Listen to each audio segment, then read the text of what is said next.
नमस्कार, Amar Ujala the bonus में आपका बहुत बहुत स्वागत है। मैं हूं आपका दोस्त हर्ष शर्मा और इस खास पेशकश में एक बार फिर हम लोग आपके सामने हाजिर हैं, क्योंकि आईपीओ के बाजार में ज़बरदस्त मेला लगा हुआ है। और ऐसे में जो हमारे दर्शक हैं, निवेशक हैं, वो जानना चाहते हैं कि भाई अगर निवेश किया जाए, पैसा लगाया जाए तो कहाँ लगाया जाए। अगर शॉर्ट टर्म की बात की जाए तो किस लिहाज से, अगर प्रॉफिट निकाला जाए तो किस लिहाज से, और लॉन्ग टर्म के हिसाब से कहाँ पर फोकस किया जा सकता है। तो सबके ऊपर हम लोग चर्चा करेंगे। तो पहले आईपीओ की बात कर लेते हैं, सनशाइन पिक्चर्स को लेकर। और अगर आप यहाँ पे देखिए, और आज इसका है आखिरी दिन यहाँ पे सनशाइन पिक्चर्स को अगर आप देखेंगे यहाँ पर, तो सब्सक्रिप्शन लेवल आपके सामने है स्क्रीन के ऊपर। क्वालिफाइड इंस्टीट्यूशनल बायर का जो नंबर है वो ठंडा है। यहाँ पर एनआई का आंकड़ा देखेंगे तो 35 गुना से ज़्यादा सब्सक्राइब हो चुका है। रिटेल पार्टिसिपेशन लगभग 22 गुना से ज़्यादा सब्सक्राइब हो चुका है। और अगर आप टोटल देखेंगे तो 19 गुना के आसपास जो है सब्सक्राइब होता हुआ दिखा है। इन आंकड़ों को मैं आपको बता दूं, क्योंकि जब भी हम लोग यहाँ पे जाते हैं, रिकॉर्डिंग करते हैं, तो उसके हिसाब से ये आंकड़े आपके सामने प्रदर्शित किए जाते हैं। यहाँ पर आप ग्रे मार्केट प्रीमियम क्या कह रहा है, ज़बरदस्त उछाल देखने को मिला है। ग्रे मार्केट प्रीमियम में 77 रुपये में पहुँच गया है। जो अपर प्राइस बैंड था वो 360 रुपये के आसपास था, और जो लिस्टिंग प्राइस है वो करीब करीब 21% अपसाइड दिखा रही है, यानी कि 437 के भाव पर लिस्टिंग की संभावना होती हुई दिख सकती है। अब इसमें चर्चा करने के लिए हमारे साथ बेहद खास मेहमान जुड़ रही हैं, वीएलए माला मैम जुड़ रही हैं। मैम बहुत बहुत स्वागत है आपका, थैंक यू सो मच अपना कीमती समय देने के लिए।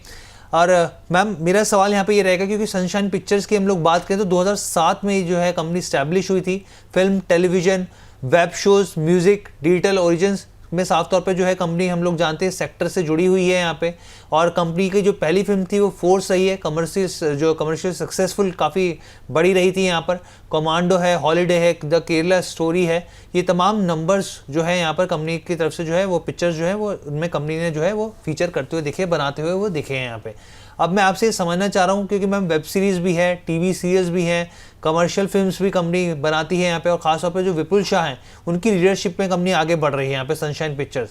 कैसे देखा जाना चाहिए और क्या आपकी सलाह रहेगी यहाँ पर? देखिए, एक आईपीओ जिसका आज लास्ट डेट है, सनशाइन, आपने ऑलरेडी इसके बारे में बात की है। रिस्पांस अच्छा है और प्रीमियम लिस्टिंग की एक्सपेक्टेशन है, तो मेरे हिसाब से आपको डेफिनेटली इस आईपीओ में अपनी एप्लीकेशन रखना चाहिए। बिकॉज बिजनेस को लेकर के ऑलरेडी हम बहुत डिटेल में डिस्कशन कर चुके हैं कि बिजनेस में क्या इसकी पॉजिटिविटीज़ हैं और क्या इसमें नेगेटिव थिंग्स बन सकती है। सो फिलहाल के लिए बिकॉज रिस्पांस बहुत अच्छा है। और मैंने एक बात और बताया था जब आईपीओ रिव्यू किया था सनशाइन पिक्चर्स का, कि कई बार आपका बिजनेस कहाँ पर है ये भी मैटर करता है। सो जिस इंडस्ट्री में ये कंपनी काम करती है वहाँ पर QIB एंकर इन्वेस्टर्स बहुत हैं, मतलब इजीली यहाँ पर रिस्पांस बन सकता है। तो प्रीमियम लिस्टिंग के लिए आपको डेफिनेटली इसमें एप्लीकेशन अपना रखना चाहिए। एंड पोस्ट लिस्टिंग, अगर क्योंकि नई नई मूवीज़ अगर आती है और उसको रिस्पांस अगर अच्छा मिला तो पोस्ट लिस्टिंग भी ये अच्छा परफॉर्म कर सकता है। तो करीब करीब जो इसका लिस्टिंग प्राइस है उसके साथ साथ क्योंकि डिटेल तो ऑलरेडी मिल ही गई है, तो करीब करीब आप इसको 450 से 530 तक के टारगेट के लिए आराम से आप इसमें अपनी पोजीशन को आगे भी कैरी कर सकते हैं। ये तो लिस्टिंग के आसपास ही मिल जाने की उम्मीद है। इसके बाद यहाँ पर पॉसिबिलिटीज़ बनेगी कि स्टॉक अपनी परफॉर्मेंस के बेस पर 650 के ऊपर भी निकल सकता है, but you got to hold it as an mid term investor. So Sunshine Pictures में आईपीओ प्रीमियम लिस्टिंग एक्सपेक्टेशन के साथ and mid term investment prospect से दोनों तरह से आप इसमें अपनी एप्लीकेशन कर सकते हैं। और हाँ, सेकेंडरी मार्केट का जब जिस दिन लिस्ट हो जाएगा, हो सके तो हम उस दिन ज़रूर डिस्कस करेंगे। लेकिन अगर इसमें थोड़ा बहुत डिस्काउंट मिलता है, जैसे कि इसका लिस्टिंग प्राइस बैंड है 342 से 360 का, अगर आपको 400 रुपये के आसपास कहीं पर एंट्री मिलती है तो एक बार अटेम्प्ट जरूर कर सकते हैं। उस समय स्टॉप लॉस में 360 का लगाइएगा और आगे पोजीशन को कैरी करिए उन टारगेट्स के लिए जो भी हम लोग डिस्कस कर रहे हैं। So it's a definitely buy IPO application में डेफिनेटली मस्ट अप्लाई कंडीशन पर आप इसको ले सकते हैं। चलिए, तो ये मैम की तरफ से प्रतिक्रिया निकल कर आ गई है। मैम ने बता दिया कि भाई सनशाइन को लेकर किस तरीके से आपको आगे बढ़ना चाहिए, स्ट्रेटजी जो है वो मैम ने आपके सामने रख दी है। अब हम लोग आगे बढ़ते हैं, गाजा अल्टरनेटिव एसेट मैनेजमेंट की बात कर लेते हैं। इसकी मुख्य बातें पहले मैं आपको बता देता हूँ, समझा देता हूँ। आप ये देखिए, आईपीओ की जो डेट है वो 19 से 21 है। यहाँ पर 19 से लेकर 21 अगस्त तक। लिस्टिंग की डेट की बात करेंगे तो 26 अगस्त को लिस्टिंग होती हुई दिखेगी। फेस वैल्यू 5 रुपये प्रति शेयर है। प्राइस बैंड 152 से लेकर 160 रुपये है। एक अलॉटमेंट 93 शेयर्स जो है वो होते हुए दिखेंगे। अगर हम लोग आगे बढ़ेंगे यहाँ पर तो आपको बताते हैं यहाँ पे कितना बड़ा आईपीओ एक बार स्क्रीन पर लेके आते हैं। और आप ये देखिए, टोटल इशू साइज जो है वो 550 करोड़ का है। छोटा आईपीओ। फ्रेश इशू की बात करें तो 450 करोड़ फ्रेश इशू है, जबकि ऑफर फॉर सेल जो है वो 100 करोड़ का है। फाइनेंशियल्स आपके सामने रख देते हैं स्क्रीन के ऊपर ताकि आप एक आइडिया ले लें यहाँ पर। तो आप देखिए 2024, 25, 26 के आंकड़े आपके सामने हैं। एसेट्स में लगातार बढ़ोतरी हो रही है। अगर आप कमाई की बात करेंगे यहाँ पर तो साल दर साल के हिसाब से कमाई भी जो है वो बढ़ती हुई दिख रही है यहाँ पे। प्रॉफिट आफ्टर टैक्स की बात करेंगे तो वो भी बिल्कुल आपको देखेंगे सीक्वेंशियल हिसाब से देखने को मिलेगा, तो वो भी बढ़ते हुए दिख रहे हैं। एबिटा की बात करेंगे यहाँ पर कामकाजी मुनाफा वो भी बढ़ता हुआ दिख रहा है। तो अगर ग्रे मार्केट प्रीमियम की बात करें यहाँ पर गाजा अल्टरनेटिव एसेट मैनेजमेंट की तो करीब करीब 24 रुपये दिखा रहा है। 24 रुपये को अगर आप देखेंगे यहाँ पर तो अपर प्राइस बैंड जो है वो 160 रुपये का है और एस्टिमेटेड लिस्टिंग जो है 184 रुपीज़ के आसपास दिख रही है, यानी कि 15% का अपसाइड साफ तौर पर देखने को मिल रहा है। यहाँ पर 24 रुपये का जो है जीएमपी साफ तौर पर दिख रहा है। अब अंबाला मैम जो गाजा अल्टरनेटिव एसेट मैनेजमेंट है इसमें अल्टरनेटिव के तौर पे रखना है इसको या फिर इसमें भी जो है आपकी निवेश की सलाह रहेगी मैम? एक और कंपनी जो कि एसेट मैनेजमेंट सेगमेंट से मार्केट में आ गई है और इसको भी अच्छा रिस्पांस मिल सकता है। On a lighter note, market में एसेट्स बहुत है, मैनेजमेंट करने वाली कंपनीज कम है। गाजा एसेट मैनेजमेंट की अगर मैं बात करूं तो देखिए कहीं ना कहीं ये वैल्यूएशन कंफर्ट या फिर बहुत ज़्यादा प्रीमियम पर नहीं है अपने पीयर्स से, जैसे कि एसबीआई म्यूचुअल फंड या फिर आईसीआईसीआई, नैम ठीक ठाक वैल्यूएशंस पर आ रही है। तो एक वैल्यूएशन कंफर्ट तो डेफिनेटली आपको देता है यहाँ पर। दूसरी बात जो प्राइस बैंड है, क्योंकि लिस्टिंग गेन कई सारी चीज़ों के ऊपर डिपेंड करते हैं कि आपका प्राइस बैंड क्या है, आपके साथ में आपके पीयर्स क्या क्या कर रहे हैं। So lot of things that you want to see at once to decide कि इसमें प्रीमियम लिस्टिंग के लिए एप्लीकेशन करें या ना करें। तो मेरे हिसाब से Gaza alternative asset management could be an opportunity उनके लिए जो कि इस मार्केट में अपने इन्वेस्टमेंट को प्लान करना चाहते हैं, क्योंकि बाकी सारे स्टॉक्स में अभी आप अगर इन्वेस्टमेंट प्लान करेंगे तो 30-40% या 20% से ऊपर की मूवमेंट के लिए कई हफ्ते लग सकते हैं। बट दिस इज पॉसिबल क्योंकि यहाँ पर आपका QIB कोटा, ध्यान दीजिएगा, यहाँ पर आपका QIB कोटा 50% है, आपका HNI 15% है और जो इनके एंकर इन्वेस्टर की लिस्ट है वो बहुत ही उम्दा है। JM फाइनेंशियल्स इसको पूरा हैंडल कर रहा है। तो मेरे हिसाब से डेफिनेटली गाजा कैपिटल्स में एक एप्लीकेशन रखिए आप। और पहले मैंने बोला था कि इसका एक बार रिस्पॉन्स देखते हैं। अब रिस्पॉन्स मुझे लगता है बहुत बेहतरीन आ सकता है और प्राइस बैंड अट्रैक्टिव बन के आए 152 से 160 की रेंज पर। तो डेफिनेटली आप अपने इसमें प्रीमियम लिस्टिंग प्रोस्पेक्ट से गाजा एसेट मैनेजमेंट में अपनी एप्लीकेशन रख सकते हैं। एक और चीज़ ध्यान रखिए, ये छोटे स्टॉक्स जो कि एसेट मैनेजमेंट करते हैं बाय डिफॉल्ट इनमें थोड़ा हेज होता है। सर्विस इंडस्ट्री के स्टॉक्स अच्छा मूवमेंट कर सकते हैं अगर उनको थोड़ा और समय दे करके होल्ड किया जाए। सो अगर आपका प्लानिंग ऐसा है कि आप आपको मिल जाए, लकीली अगर आपको मिल जाए तो आप इसको कुछ महीनों के लिए भी होल्ड कर सकते हैं। रेंजिंग फ्रॉम 200 अप टू 250 की अपसाइड इसमें दिखती है अगर आप इसको 1 से 2 क्वार्टर कम से कम आप उसको होल्ड करें तो। सो मेरे हिसाब से तो Gaza Capitals, Gaza asset management में डेफिनेटली आपको एक एप्लीकेशन रखना चाहिए। चलिए, तो ये अंबाला मैम की राय थी यहाँ पर। अंबाला मैम ने क्लैरिटी दे दी यहाँ पर कि इस आईपीओ को लेकर आपको किस तरीके की जो है वो रणनीति बनानी चाहिए। अब हम लोग आगे बढ़ते हैं यहाँ पर और दूसरे आईपीओ की बात करते हैं। इसको लेकर ज़बरदस्त जो बज़ है वो क्रिएट हो रखा है यहाँ पर। तो हम लोग यहाँ पे आपको बताते हैं अगला आईपीओ जो है यहाँ पे टेमसेंस इंस्ट्रूमेंट जो है इसकी बात कर लेते हैं यहाँ पे, टेमसेंस इंस्ट्रूमेंट लिमिटेड की। तो अगर आप यहाँ पे देखेंगे तो आईपीओ की जो तारीख है वो 20 अगस्त से लेके 24 अगस्त के बीच की है यहाँ पर। और इसके अलावा लिस्टिंग की जो बात करेंगे तो 28 अगस्त की लिस्टिंग होती हुई दिख रही है यहाँ पर। इसके अलावा फेस वैल्यू की बात करेंगे तो 4 रुपये के आसपास जो है वो फेस वैल्यू देखने को मिल रही है। प्राइस बैंड 285 से लेकर 300 रुपीज़ प्रति शेयर के भाव है। एक लॉट में 50 जो है शेयर्स वो निकल कर आ रहे हैं। इसके बाद अगर आप यहाँ पर देखेंगे टोटल इशू साइज 650 करोड़ का है। आईपीओ का फ्रेश इशू 95 करोड़ है, जबकि ऑफर फॉर सेल का जो नंबर है वो काफ़ी बड़ा निकल के आ रहा है 555 करोड़ का, यानी कि फ्रेश इशू का नंबर काफ़ी ज़्यादा कम है 95 करोड़ के आसपास का।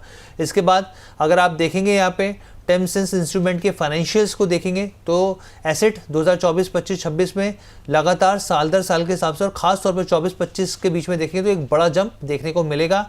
यही स्थिति आपको टोटल इनकम में भी देखने को मिलेगी। साल दर साल के हिसाब से एक अच्छी कमाई करता हुआ दिख रहा है यहाँ पर। प्रॉफिट आफ्टर टैक्स की बात करेंगे तो यहाँ पर भी प्रॉफिटेबिलिटी जो है 41 करोड़ थी 2024 में, 2025 में 63 करोड़ हुई और वहाँ से 2026 आते थे 71 करोड़ पे पहुँच गई है। एबिटा की बात करेंगे तो एबिटा में भी शानदार जंप जो है देखने को मिल रहा है और बोरिंग जो है वो आपके सामने नंबर्स जो है वो आपके सामने रख दिए हैं। ग्रे मार्केट प्रीमियम क्या कह रहा है आप देखिए, क्या शानदार ग्रे मार्केट प्रीमियम दिखा रहा है 220 रुपये, मतलब 300 रुपये का पर प्राइस बैंड, 220 रुपये ग्रे मार्केट प्रीमियम, मतलब 520 के भाव पर लिस्टिंग और 73% की संभावना यहाँ पर 73%, मतलब एक तरीके से किस तरीके का क्रेज चल रहा है ये समझ से परे है यहाँ पे।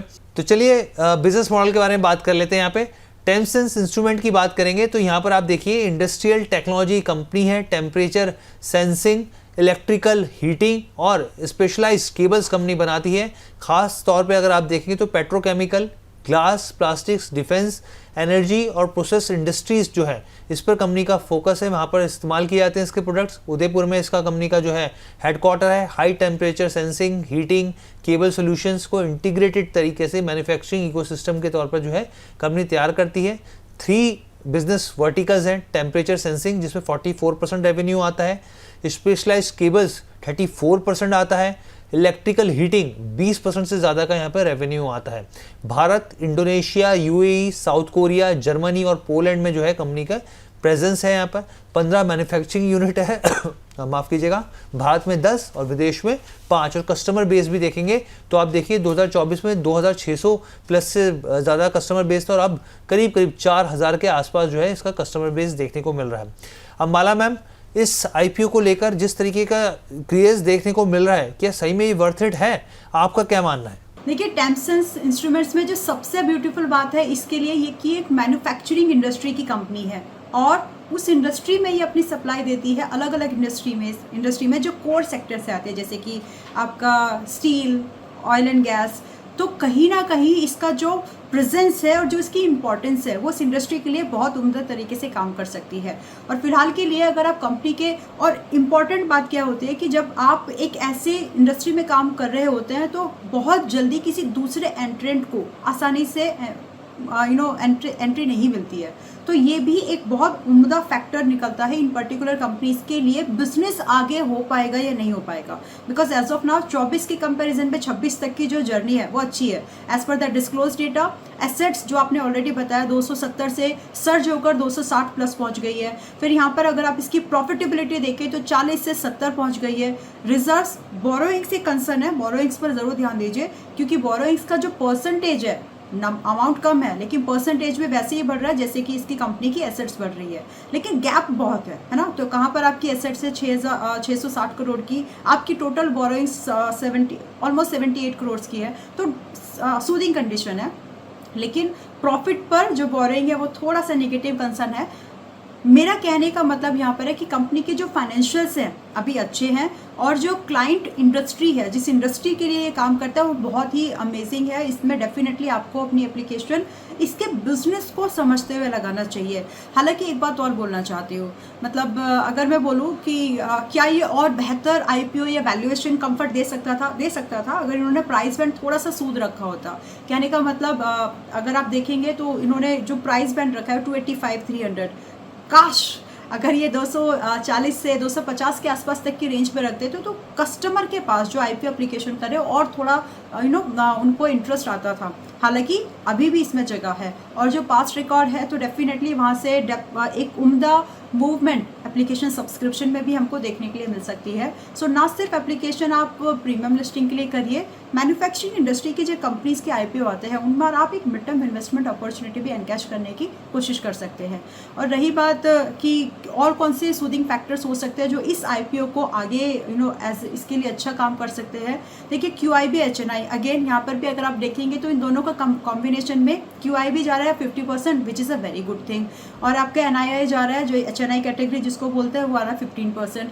तो यहाँ से रिस्पॉन्स बेहतर मिल सकता है क्योंकि जो लोग मैन्युफैक्चरिंग इंडस्ट्री में होते हैं ना, दे अब ठीक है बट दिस इज़ व्हाट कि आपस में ही बहुत कुछ जो है प्रीमियम लिस्टिंग के एक्सपेक्टेशन वहाँ पर हो जाते हैं बिकॉज वो बिजनेस को समझते हैं ग्राउंड पर। तो बहुत मेरे हिसाब से तो एक एप्लीकेशन डेफिनेटली आपको रखना चाहिए। हो सके तो HNI कैटेगरी से जाइएगा क्योंकि वहाँ पर ओवर सब्सक्रिप्शन बहुत अच्छा दिख सकता है। तो मेरे according to me it's an apply, मेरी तरफ से फाइनल गो है, गुड टू गो है, इसमें डेफिनेटली आप अपनी एप्लीकेशन रख सकते हैं। और पोस्ट मार्केट भी इसमें उम्मीद है कि ये 400 से करीब 450 से 500 की रेंज का कैंडिडेट बन सकता है बहुत सून। तो होल्ड करने की भी सलाह होगी one if you get your listing. अगर नहीं लिस्टिंग मिल पाए तो देखेंगे जिस दिन लिस्टिंग होगी उस दिन बात करेंगे।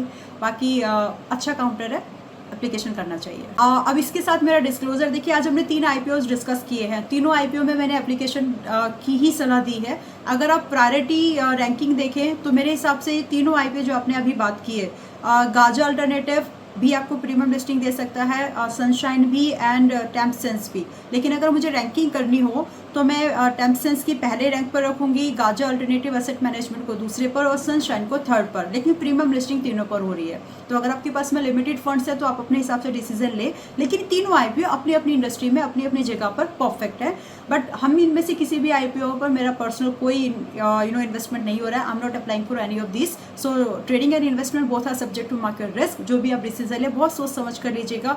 सेम सलाह हम अपने मेंबर्स को भी देते हैं जो आपके साथ शेयर कर रहे हैं। So that's all, thank you so much ji. तो चलिए, ये ओवरऑल राय थी अंबाला मैम की, उन्होंने अपनी प्रतिक्रिया रख दी यहाँ पर, और उम्मीद करते हैं आपको ये पूरा सेगमेंट जो है वो पसंद आया होगा। अगर आपके मन में कोई सवाल हो तो प्लीज़ कमेंट बॉक्स में आप डालिए, हम लोग ज़रूर शेयर करेंगे अपने एक्सपर्ट्स के साथ। फिलहाल के लिए इजाज़त दीजिए, बहुत बहुत धन्यवाद।